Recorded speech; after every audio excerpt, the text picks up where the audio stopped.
Thank you, Senator Cassidy. Our witnesses today are Dr. Califf and Mr. Jones.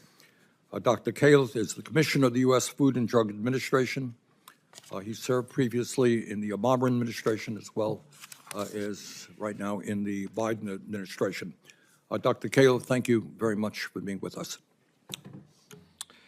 Chair Sanders and Ranking Member Cassidy and members of the committee, thanks for the opportunity to testify to discuss the agency's efforts to reduce the chronic disease burden in America and the role of our nutrition initiatives, such as the proposed front-of-package labeling rule, contribute to these efforts.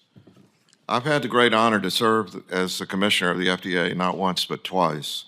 I came back to FDA because I believe strongly in its mission and workforce.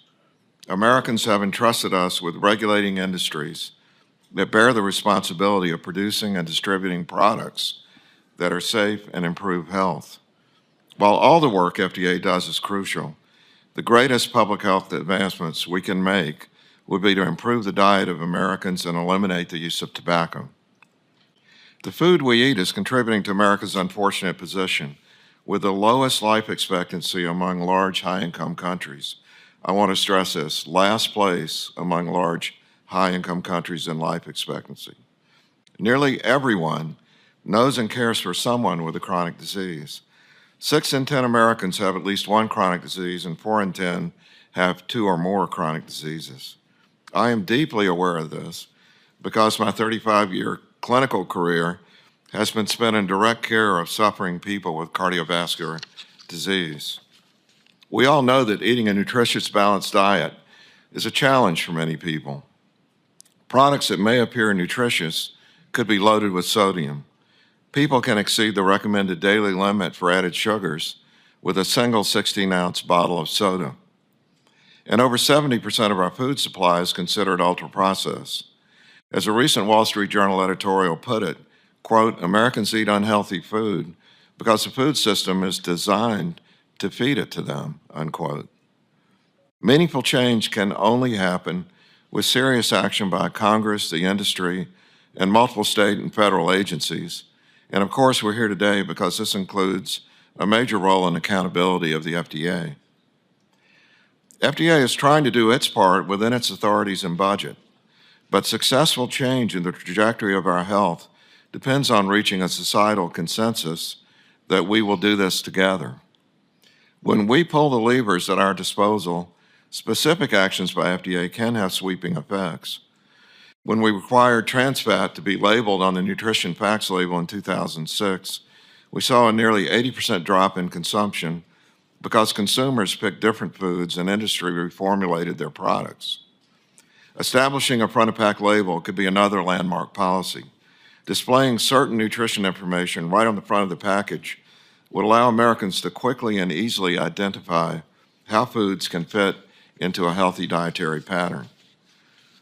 The health impact of ultra-processed foods is at the forefront of current policy considerations, and the clear association between ultra-processed food and negative health outcomes is a major concern.